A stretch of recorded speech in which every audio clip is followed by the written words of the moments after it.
Good morning, good afternoon, good evening, wherever you may be. My name is Sherrika Saunders, owner and founder of Transform the Gap, where I help women in color, aren't we all? Women of color in corporate spaces overcome burnout, stress, and those hurdles that are keeping them from going to the next level in their personal and professional lives. And I have with me today someone that I know that you should know. Miss Jeannie, please tell us a little bit about yourself. Okay, well, my name is Jeannie Dougherty. I'm a money expert and mental fitness guide for people who want to make a career change without hopefully going into more debt. And I work with entrepreneurs just like you and I help them, if you will, with the inside game with your money, not necessarily the outside. What are the numbers doing? Although the numbers are always moving in some direction, it's the inside stuff that we've got to figure out. So that's kind of me in a quick little nutshell.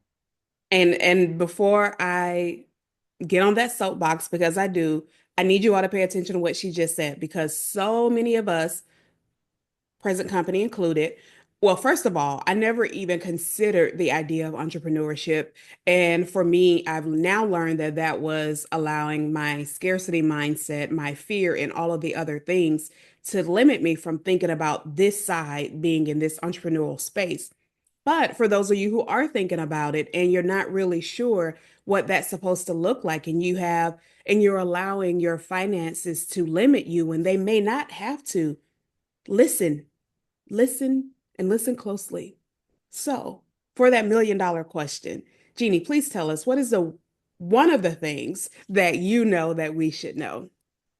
One of the things I absolutely know is that we have been lied to when it comes to the money piece and inside our brains, and I will explain. It is not surprising that we have a lot of what I would say one percenters of wealth that are currently, and not just in this country, but around the globe, trying to make influences and decisions about your money and Mhm. mine so that you'll make a decision that will benefit them. So, what does that look like? There's a lot of things about media. There's a lot of things about certain types of government or people in government that will focus and give us the wrong numbers. We know that we are still surviving as societies around the globe, but if we're only focusing on the wrong numbers instead of the numbers that we can actually grow and control, then that's a problem. One of the biggest things that I have seen is that people get stuck in the land of scarcity, as you just said, Sharika, because we're taught there's not enough to go around. Who taught us that?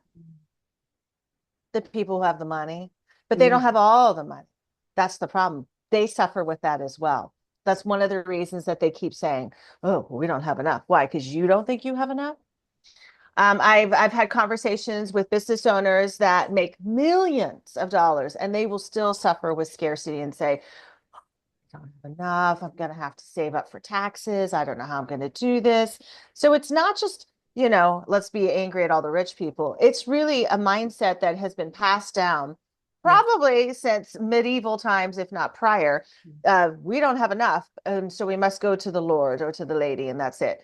But that's not really how money works on this planet. Money is happening all the time. But Mhm. the problem is that people are confused. And I know that because when I ask them, like, what would you like to do with your money? People are like, I don't know if I should say what I'm thinking. That's probably a bad Mhm. idea. And where did you inherit that little thought? What's usually Mhm. from our schools, our communities, and within our own families and previous money mistakes. So the problem is that we learn about money on the left and the right side, but Mhm. we focus only on the left. And why is that? Because that's where the data, the logic, the fear, the survival really kind of lives. But if you need to go in a different direction, you want to grow, you want to change your career, and you want to, have a business that's just thriving, you'll take thriving. You don't need to be number one, you'll just take thriving, right? That means that you're going to have to go to another part of your brain and access those emotional states so that you can get there. That is really what manifesting is all about. That's why so many people fail at it. And that's why I'm here today to just remind you that you've been lied to. So stop, accepting the lies. It's time to move forward. It's time for us to stand up for ourselves. You said in your one thing that we need to know, you said like five things that are just profound. Number one, fear. I don't know if And I don't even know if you actually said the word or not, but that's what came to mind as you were speaking, Yes. because that's what we allow to lead. Like I said, for me, that's what we allow to lead so many of the decisions that we make or keep us from doing anything at all. So fear is a big one. And I'm going to even go biblical here for just a second. There's a Mm. story, and for people who know more than I do, forgive me, but there is a parable in the Bible about where the Lord gave one talent to one of his servants. He gave 5 talents to another servant, and no, I lied. 1 talent to one servant, two to another servant, and 5 to another servant. The ones who had more, the one who had two and the one who had 5, both invested but found creative ways so that they doubled what they had, and then he gave them more. But the one who only had one was afraid, and he buried his, and so he only had the one in the end, and he took the one that had only the one and gave it to the one with the most. And so that's the mindset that I feel like we're in. Let me hold on to all that I have in my little bit. And even thinking that, we have imposter syndrome and all these other things coming into play, where why would anybody want to buy from me? Why would anybody want to give me that promotion? Why would anybody do all of these things, and putting so much power of ours into someone else's hand, that we don't take advantage of opportunities to invest in ourselves and learn more and increase our education about something that's very important. There is not one person listening I know that does not want to create a legacy, does not want to leave something for the people who are here when they are gone. It Yeah. doesn't, you don't have to have kids. You don't have to have that close knit. It could be a nonprofit, it could be friends, it could be your pets, whatever it is. Everybody wants to leave a legacy. Everybody wants to be able to say that they left a mark in this world when they are no longer here, and even more so when they are. And so I love, love, love what you said and all the things that you said, because I feel it really speaks to that piece. And if you're feeling that conviction, then we're talking to you. It speaks to that piece of us that has been allowing fear to keep us from doing so many things. And yeah, we're in a new year, whether you want to take advantage of the fact that it's a new year, new month, new week, whatever, new day, whatever it is. You don't need that milestone to say, you know what, I'm going to make a change. Make that moment now.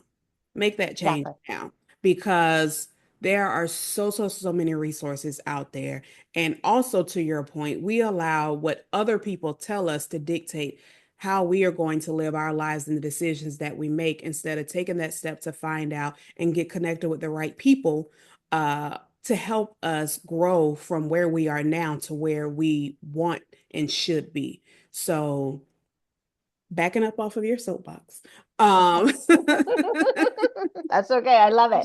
you just said so many great things, and I really hope that people are taking this seriously, because it's time out to stop playing around. If we can't see that now, you'll never see it. It is time to stop playing around and start making some important decisions and really take ownership of you and those things that are within your control.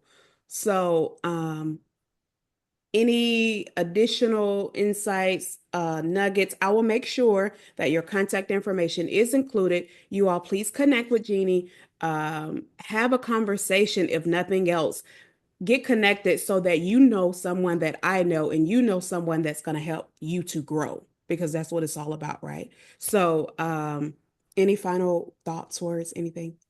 So there's 3 little gems that my clients tell me that I give them. First of all, I want you to make your numbers your best friend instead of trying to make them your enemy. Mhm. And because when you're able to do that, you are able to move forward. And as I already said, don't believe the lies. That's one of the other little gems. And probably one of the most important things is that if we're trying to grow, our money, or we're trying to grow in our careers, grow for the sake of our families, then it's so important that we protect literally our bandwidth, which is people, places, and things.